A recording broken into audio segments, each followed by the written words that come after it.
জীবন তখনই সহজ হবে যখন অন্যের ওপর আশা কম আর নিজের ওপর ভরসা বেশি হবে। ভাগ্য খারাপ ছিল না, ভরসা ভুল মানুষের ওপর ছিল।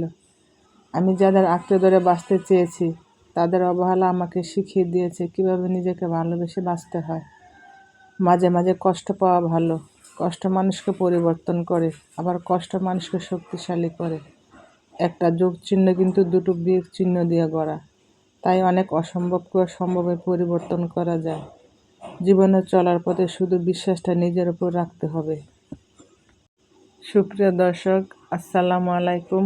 আপনারা সবাই কেমন আছেন? নিশ্চয়ই ভালো আছেন। আলহামদুলিল্লাহ, আমরাও পরিবারের সবাই বেশ ভালো আছি। তাই প্রতিদিনের মতো চলে আসলাম আপনাদের মাঝে একটা নতুন ভিডিও নিয়ে। কেমন আছেন আমার সমস্ত আপুরা? নিশ্চয়ই ভালো আছেন, যে যেখানে আছেন সুস্থ আছেন, নিরাপদে আছেন। আর আজকে আমি ভিডিওতে কী কী কাজ করলাম তো ভিডিওর মাঝে তুলে ধরলাম। ভিডিওটি স্কিপ না করে সবাই দেখতে থাকুন। আর আজকে আমি ভিডিওটি শুরু করলাম হলো সকালের নাস্তা বানানো দিয়ে। এই তো সকালে আমি ঘুম থেকে উঠে আজকে নাস্তার জন্য পরোটা বানিয়ে নিচ্ছি। আর সকালে বেশিরভাগই আমি রুটি বানাই, কারণ তেল ছাড়া রুটি খেতে ভালো লাগে। আবার বেশি রুটি খেতে গিয়ে আবার মাঝে মাঝে রুটি ভালো লাগে না, মাঝে মধ্যে আবার পরোটা বানিয়ে নিই, আর মাঝে মধ্যে অন্য নাস্তা বানাই। যাই হোক, এই তো আমি পরোটা বানিয়ে নিচ্ছি। আর পরোটা আমার ছেলে মেয়ে খুব পছন্দ করে। আমি বেশ একটা তেলের পরোটা খেতে চাই না, আমি রুটি খাই। যাই হোক, মাঝে মাঝে ছেলে মেয়েদের পছন্দের পরোটা বানাতে হয়, আর বিশেষ করে চা দিয়ে খেতে পরোটা খুবই ভালো লাগে। আর আমার ছেলে তো পরোটা হলে কোনো কথাই নেই, আর ডিম ছাড়া তো আর চলেই না। আর সবসময় ডিম ভাজি ছাড়া কোনো নাস্তা খাবেই না ওকে। যে কোনো নাস্তার সাথে ওকে ডিম ভাজি দিতেই হবে। যাই হোক, কথা বলতে বলতে আমি পরোটা বানিয়ে নিয়েছি, আর এখন ডিমগুলোকে ভেজে নিচ্ছি। আর আমি আমার জন্য ডিমটাকে পেঁয়াজ মরিচ দিয়ে ভেজে নিয়েছি, আর ছেলের জন্য শুধু লবণ দিয়ে ভেজে নিচ্ছি, কারণ ছেলে তো আর মরিচ পেঁয়াজ খেতে চায় না, ওই খালি লবণ দিয়ে খেতে চায়। আর ঝাল খুব কমই খায়, ঝাল পছন্দ করে না।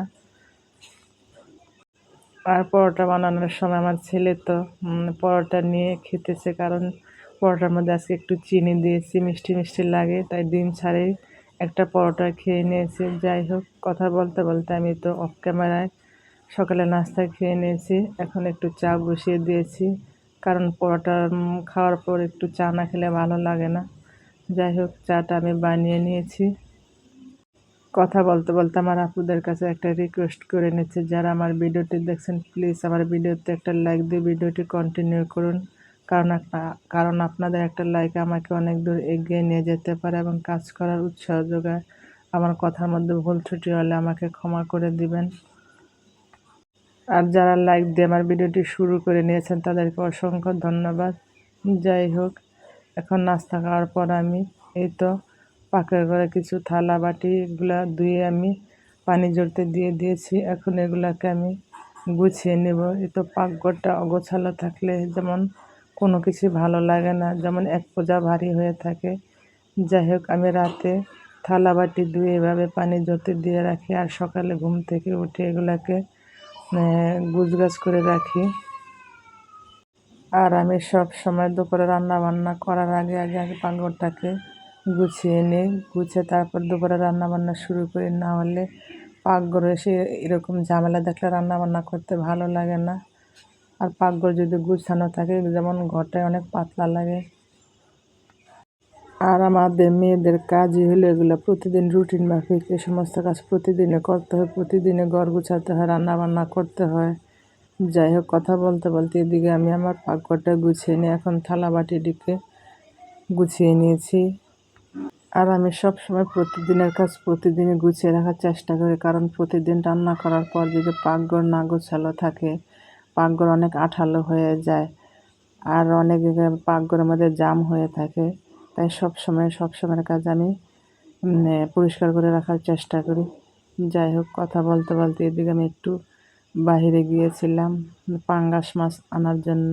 আর আমাদের বাসায় বেশি পাঙ্গাস মাছ কেউ খায় না, এখন মাঝে মধ্যে আনি। বাচ্চাদেরকে ভাজি করে দিলে পাঙ্গাস মাছ খেতে পারে, বা ভুনা করে দিলে ওরা খেতে পারে। আবার আজকে আমি একটা পাঙ্গাস মাছ দিয়ে একটা বড়া বানাবো। এই জন্য আমি পাঙ্গাস মাছটা বিশেষ করে গেছি আনার জন্য, তাই পাঙ্গাস মাছটা নিয়ে এনেছি। এখন পাঙ্গাস মাছটাকে আমি ধুয়ে গুছিয়ে নিয়েছি, আর কিছু থালা বাটি ছিল এদিকে, এগুলোকে আমি এখন ধুয়ে গুছিয়ে নিচ্ছি। আজকে আমি পাঙ্গাস মাছ দিয়ে আর মসুরের ডাল দিয়ে একটা কাবাব বানাবো।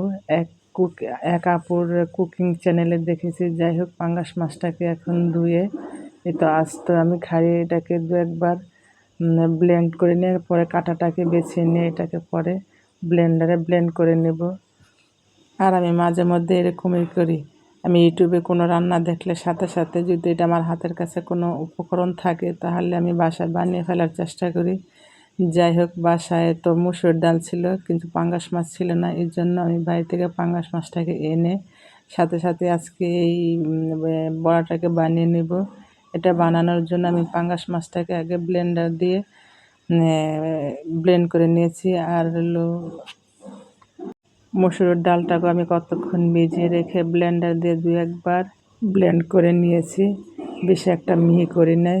যাই হোক, এগুলাকে এখন আমি সব মশলা দিয়ে একটু হলুদের গুঁড়া, মরিচের গুঁড়া, ধনিয়ার গুঁড়া, জিরের গুঁড়া দিয়ে মেখে এটাকে এখন আমি সুন্দর করে আমার মতো করে আমি এটাকে বড়ার মতো বানিয়ে নিচ্ছি। বানিয়ে এটাকে আবার কতক্ষণ পরে তেলের মধ্যে ভেজে নেব। আর এটা বানানোর পরে খুবই মজা হয়েছে। আর আমার ভিডিওর কোনো অংশ ভালো লেগে থাকলে প্লিজ আমার চ্যানেলটি সাবস্ক্রাইব করে আমার পাশে থাকবেন। আমার পরিবারের জন্য দোয়া করবেন। আমিও সবার জন্য দোয়া করি আল্লাহ পাক যাতে সবাইকে ভালো রাখে, সুস্থ রাখে, নিরাপদে রাখে। যাই হোক, কথা বলতে বলতে এদিকে মাছ আর মসুর ডালের কাবাবগুলোকে আমি ভেজে নিচ্ছি। আর এগুলোকে ভাজার জন্য আমি অল্প তেল নিয়েছি আর অল্প আছে ভাজতেছি, কারণ অল্প আছে ভাজলে এগুলো মচমচা হবে, আর বেশি তাপে ভাজলে এগুলো তাড়াতাড়ি উপরটা পুড়ে যাবে, ভিতর দিকে হবে না। যাই হোক, এগুলোকে আমি এখন আস্তে আস্তে ভেজে নিচ্ছি। আর আজকে আমি কোনো মাছ তরকারি রান্না বান্না করব না। আজকে মাছের আর কাবাব আর হলো পাট শাক ভাজি, আর আমার ছেলের জন্য একটুকু মাছ ভেজে নেব। যেহেতু কোনো বাসায় পুরুষ মানুষ নেই, আমরাই খাবো, এই জন্য কোনো তরকারি রান্না করব না। এই তো আমি এগুলাকে ভেজে নিচ্ছি। আর এই ভয়েস দেওয়ার সময় আমার আশপাশ থেকে অনেক অনেক আওয়াজ আসে, সবাই ক্ষমা সুন্দর দৃষ্টিতে দেখবেন। আর আমি আওয়াজগুলোকে অনেক চেষ্টা করতেছি যাতে না আসে, কিন্তু তারপরও চলে আসে। অনেকক্ষণ পর পর আমি ভয়েস দিই, তারপরও আওয়াজ চলে আসে। আর আমি আমার বাচ্চাকে দুপুরে ঘুম পাড়িয়ে খাইয়ে আমি ভয়েস দিতে আসি। আর আমার বাচ্চা ঘুমালে কি হবে, আশেপাশের বাচ্চা আছে, তখন ওই বাচ্চারা কান্নাকাটি করে, আশেপাশের অনেক আওয়াজ আছে। যাই হোক, ক্ষমা সুন্দর দৃষ্টিতে দেখবেন। আসলে জীবনটাই একটা প্যারা, প্যারা ছাড়া কোনো কাজই নেই। প্রত্যেকটা কাজে প্যারা, প্রত্যেকটা কাজে সমস্যার সম্মুখীন হতে হয়। সমস্যা ছাড়া জীবনে কোনো কাজই নেই। যাই হোক, সব সমস্যা বাধা অতিক্রম করে যেন সব কাজ করতে পারে, আল্লাহ যেন আমাকে ধৈর্য দেয়, সবাইকে ধৈর্য দেয়। যাই হোক, কথা বলতে বলতে এদিকে আমি ভিন্ডি ভাজি করে নিচ্ছি। আর আমার ছেলের জন্য এক টুকরা মাছ ভেজে নিয়েছি।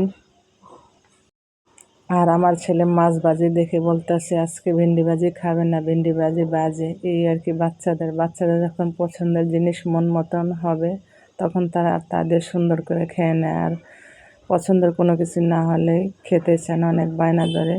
যাই হোক, এদিকে আমি ভেন্ডি ভাজি করে নিচ্ছি। আর আজকে ভেন্ডি ভাজির মধ্যে আমি ছোট ছোট আলুর টুকরো করে দিয়ে একসাথে ভাজি করে নিচ্ছি। আজকে বাসায় ভেন্ডি কম ছিল, এই জন্য আলু এভাবে করে ছোট ছোট করে দিয়েছি যাতে একটু বেশি হয়। যাই হোক, কথা বলতে বলতে এদিকে আমার ভেন্ডি ভাজি হয়ে গেছে। আর এখান থেকে আমার ছেলের জন্য কয়েকটা কাবাব মাদ্রাসায় পাঠিয়ে দেব। আর বাসায় কয়েকটা পাকা আম ছিল, তাও ছেলের জন্য পাঠিয়ে দেবো। আর আমগুলো হলো আমার বাপের বাড়ি থেকে আমার আব্বা নিয়ে এসেছিল আগামীকাল, তাই আমার ছেলের জন্য 3টা আম আর কয়েকটা কাবাব দিয়ে দিচ্ছি। আর কাজ করতে গেলে আমার ছোট ছেলে আমার আশেপাশ এত ঘুরঘুর করে, এত কাজের ডিস্টার্ব করে, কি করব। যাই হোক, আর বলবো আম্মু তো আমি এটা করি ওইটা করি, না হলে এই বানাতে হবে যে আম্মু আমি ওইটা খাবো, না হলে বলে আম্মু আমাকে মোবাইলটা দাও, এরকম বিরক্ত করে। যাই হোক, বিরক্ত নিয়ে সব কাজকাম করার চেষ্টা করে। 1 ঘন্টার কাম আমার প্রায় 2 ঘন্টা লাগে এরকম করে। যাই হোক, ছেলের জন্য কাবাবটা পাঠিয়ে দিয়েছি। আর এখন এই তো বিকালে আমি একটু ছেলে মেয়েকে নিয়ে বাইরে হয়েছি ঘোরার জন্য, কারণ ছেলে আর মেয়ে বলতেছে চলো আম্মা একটু ঘুরে আসি, তাই আমাকে জোর করে নিয়ে বাইর হয়েছে ঘুরতে যাওয়ার জন্য। এই তো এদিকে এটাকে কি ঘুরে বলে জানি না, বাচ্চারা এদিকে ঘুরে উড়াচ্ছে আর আমার ছেলে তো দেখে মহা খুশি। যাই হোক, আজকে এ পর্যন্ত। আল্লাহ হাফেজ, আসসালামু আলাইকুম।